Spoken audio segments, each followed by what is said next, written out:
दोस्तों आदाब, सलाम, नमस्कार। मैं हूं Sharif Jafri. The news corner के विशेष बुलेटिन में आप सभी का स्वागत है।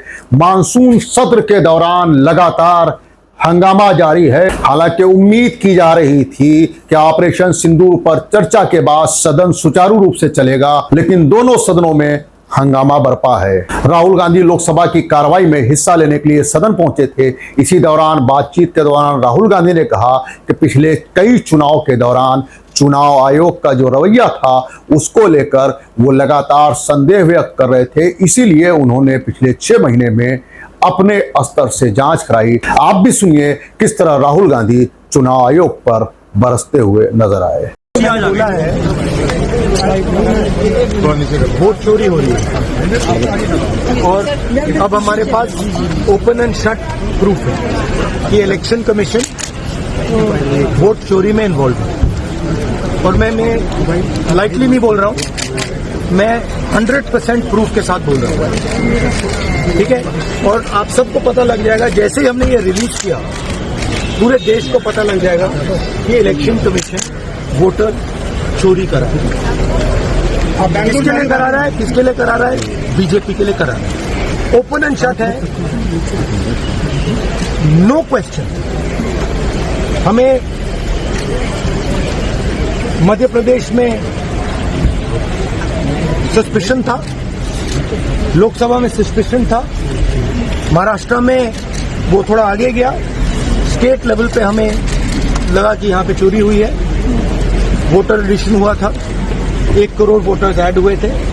फिर हम थोड़ा डिटेल में गए, हमने कहा देखो अब इलेक्शन कमीशन तो मदद नहीं कर रहा है, तो थोड़ी ग्रैन्युलैरिटी में जाना है, गहराई में जाना है। तो हमने अपना ही इन्वेस्टिगेशन करवाया, उसमें 6 महीने लगे और जो हमें मिला है वो एटम बॉम्ब है। मतलब एटम बॉम्ब है, फटेगा तो आप इलेक्शन कमीशन आपको दिखेगा नहीं।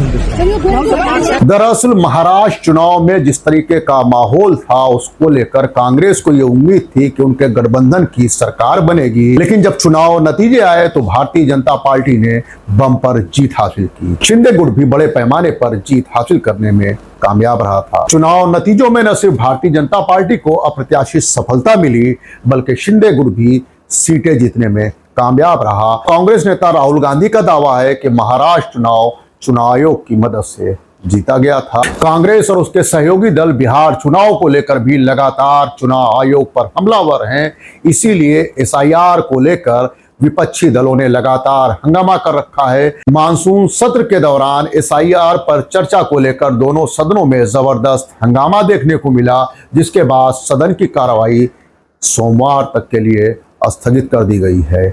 आज ही चुनाव आयोग ने पहला ड्राफ्ट जारी किया है, जिसको लेकर भी तमाम विपक्षी दल सवाल खड़े कर रहे हैं, जिसकी वजह से ये ड्राफ्ट अब विवादों में आ गया है। भारत से निकलकर अगर बात करें तो ईरान, इजराइल, अमेरिका के बीच तनाव लगातार बढ़ता जा रहा है। ईरान और इजराइल के बीच तनाव किस कदर बढ़ चुका है, इसका अंदाजा इसी बात से लगाया जा सकता है कि इजराइल ने यूएई से अपने तमाम राजनयिक संबंध तोड़ते हुए अपने राजदूत को वापस बुलाने का फैसला किया है। इसी तरीके से कई दूसरे मुल्कों से भी राजनयिकों और राजदूतों को वापस बुलाया जा सकता है।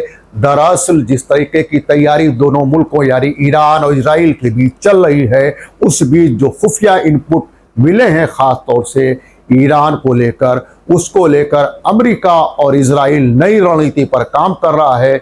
आशंका इस बात की व्यक्त की जा रही है कि तमाम मुल्कों में राजनयिक मौजूद हैं इजराइल के ऊपर, उनके ऊपर हमला हो सकता है। ये थी अब तक की तमाम ताज़ा तरीन खबरें। द न्यूज़ कॉर्नर को लाइक कीजिए, सब्सक्राइब कीजिए ताकि तमाम खबरें आप तक पहुंचती रहें।